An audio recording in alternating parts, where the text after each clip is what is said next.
les yeux. Tu ne connais pas quelle est la matière première dont Dieu a besoin pour obtenir les résultats que tu veux. Tout ce dont tu as besoin, c'est la parole de l'Éternel. Quand tu peux reconnaître que ici, Dieu me veut faire ceci, c'est là qu'un nouveau vent commence dans la vie de quelqu'un. Quelqu'un est transformé quand il commence à reconnaître que Dieu m'a parlé là. Ça, je sens que c'est Dieu qui veut que je fasse quelque chose. Troisièmement, il arrive ce qu'on appelle justement la prophétie. Il lui dit, prophétise. Allez, on ne va pas parler de la prophétie aujourd'hui en long, en large. Il nous faudra encore une semaine de plus de vacances pour ça. Ça deviendra des vacances de reconstruction.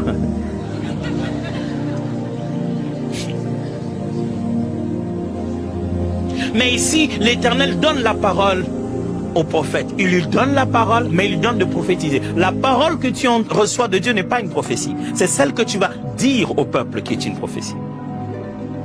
Alors il lui dit prophétise. Et j'aimerais que vous puissiez remarquer ici que dans le mot prophétie pour Ézéchiel, ce sont deux choses. C'est premièrement une déclaration vis-à-vis des ossements et deuxièmement une invocation vis-à-vis du Saint-Esprit. Il lui demande de prophétiser en deux temps. Il dit prophétise et dit à ses os. Après il va lui dire prophétise et dit à l'esprit.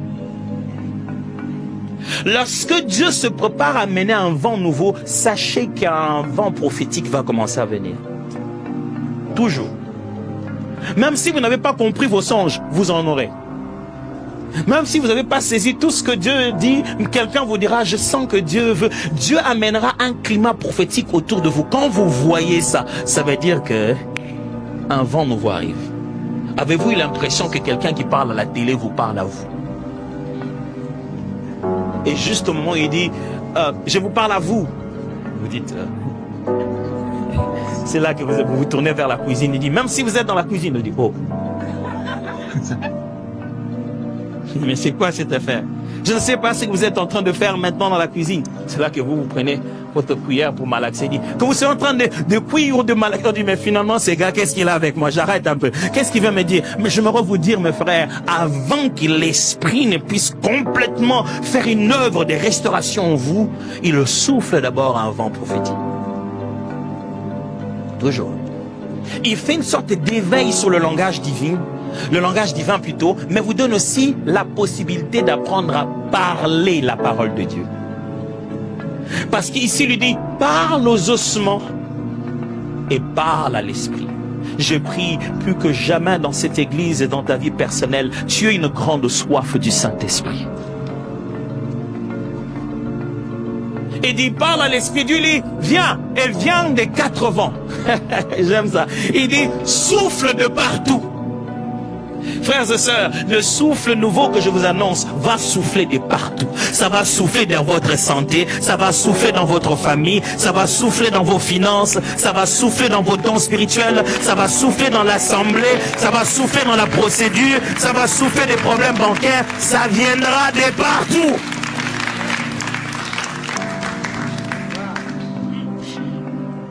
Quatrièmement, ce qui arrive, bien sûr, c'est l'obéissance.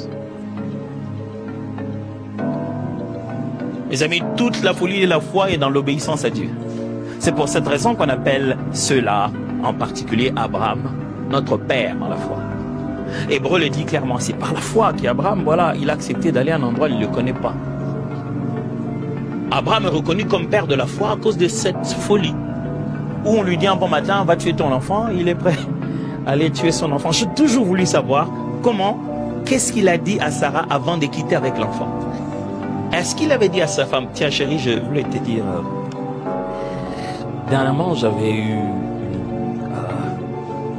tiens, je sais pas comment te dire, les femmes savent quand le mari ne sait pas comment dire, c'est là, elles disent rien aussi, elles deviennent plus, vas-y, parle. Les dames, il ne faut pas encore dire, vas-y, parle, ça nous stresse. Il n'y a rien de stressant quand ta femme te dit, j'aimerais qu'on parle. Dit, hey, on va parler de quoi? Hey. Jusqu'au jour, un ami m'a dit, dès que ta femme te dit, chérie, je veux qu'on parle, dis-lui, moi aussi, je voulais qu'on parle. C'est là qu'elle va te dire, toi d'abord. Elle dit, ah non, toi d'abord.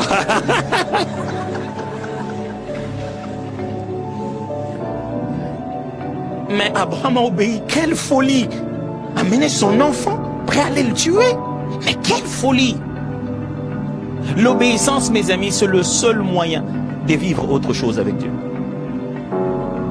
Je me souviens que la première fois que je suis monté à la chaire de cette église, je vous l'ai dit, en d'autres mots, faites tout ce qu'il vous dira.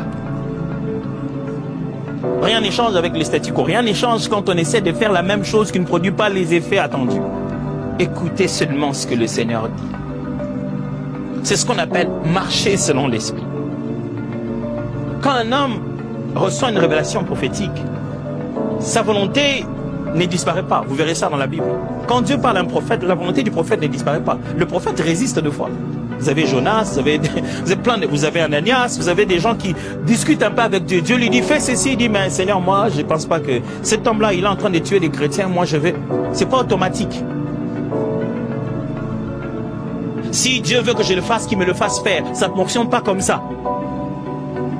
Dieu voudra que tu, volontairement, en ressentant la peur, le risque, volontairement, tu te repositionnes